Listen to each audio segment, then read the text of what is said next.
It just, well, and that's the thing. I think it's just you just kind of need a life hack, right? And the thing is for people like me who haven't had clear direction. I mean, and you and I have discussed this to infinitum. I've bumped into walls everywhere. And finally, like going through your program and finding a direction, like finding true north, like for me, right? Mm-hmm. We've heard that used before, and the literature that you have, like why can't I remember it now? Of course I did. It was John. What was the John book that you told me about? Do you remember the name of that? Oh, you're talking about Iron John? Iron John, that's the one. Yeah. Which was really interesting because it was an like it was like the journey from becoming a boy to man and having to take back your manhood from, well, I'm not going to blow the thing. If people are interested, they can go check out Iron John. But yeah, so that was the connection. So now dealing with the business side, because I dealt with it more on the personal side, but the business side. So like, how are your clients reacting to today's like atmosphere? Like, I mean, is shit hitting the fan? Like from what you from like as far as, because California, because you're in Southern California, I'm in Northern California. Shit's hitting the fan everywhere. Mm-hmm. How are some of your clientele responding to this? How are you adjusting to this? How the client responds is directly impacted by how long they've been my clients. If This they're is true. brand new, they're like, right? If they've been working with me for like 3 months, they're like, yeah, got this, right? So, I mean, we work very quickly. I mean, I think Right. that's the thing with us is that I had a client. He he was talking about he had problems at home and at business because they affect each other, right? And he's got a very successful business, and he said, this this is not quite what I expected. He's thinking like this kind of like dollars per hour sort of thing. And I said, look, let me frame it for you just in terms of speed and effectiveness. I said, you could try and work this out in therapy, for example.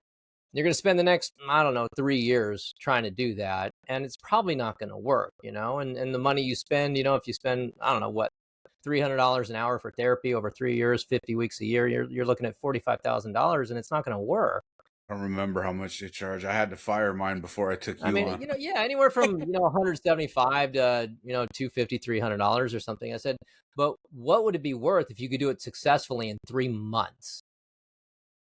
Right. Like unsuccessfully in 3 years or successfully in 3 months, right? Like we're quick. And I think that that's where the magic really is, because success, however you define it, loves speed. Like wealth managers or bankers or finance people know money loves speed. Freaking loves it, right? So success, however you measure it. So that's why you got to be quick, not just fast, but quick. Like anybody can get fast over time, but quick is the ability to be fast in a hurry. Right. Well, so I mean, because that almost contradicts the other philosophy. Because do you remember?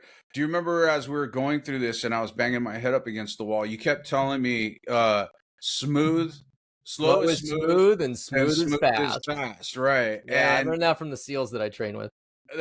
see that's another interesting dynamic, and that's what I'm getting at is like, you know, everybody wants instant gratification. I'm guilty of it. Fuck. I mean, it's like those dopamine hits, right? Constantly, whether it Mm-hmm. be alcohol, sex, buying, credit card bills, whatever, buying on Amazon. It's all about dopamine hits.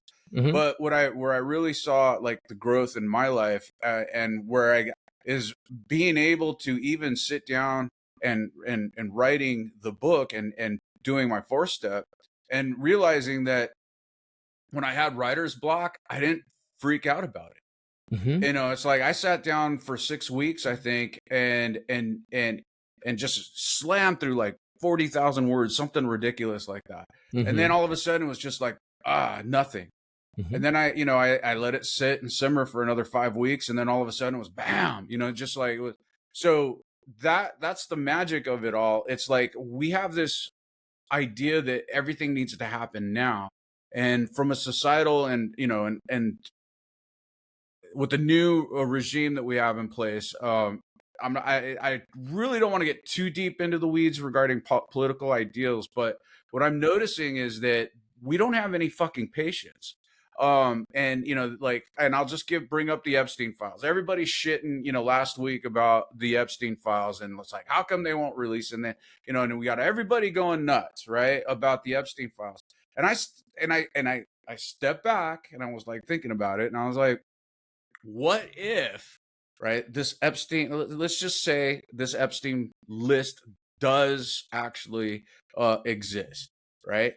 What if maybe they're trying to nail some of these politicians and some of these yahoos with bigger charges than just sex trafficking? You know, maybe they're actually trying to get them on treason or something of that, and that lesser charge is just getting in the way.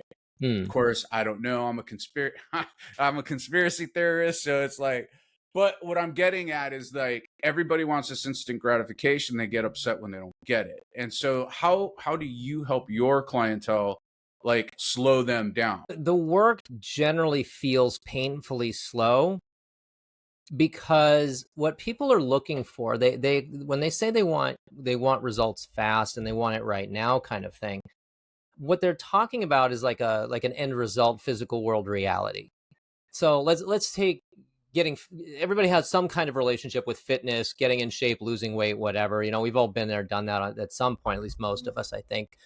And so people are like, yeah, I want to just magically wake up and be in shape or something. And so they start dealing with this at the physical end of the energetic spectrum.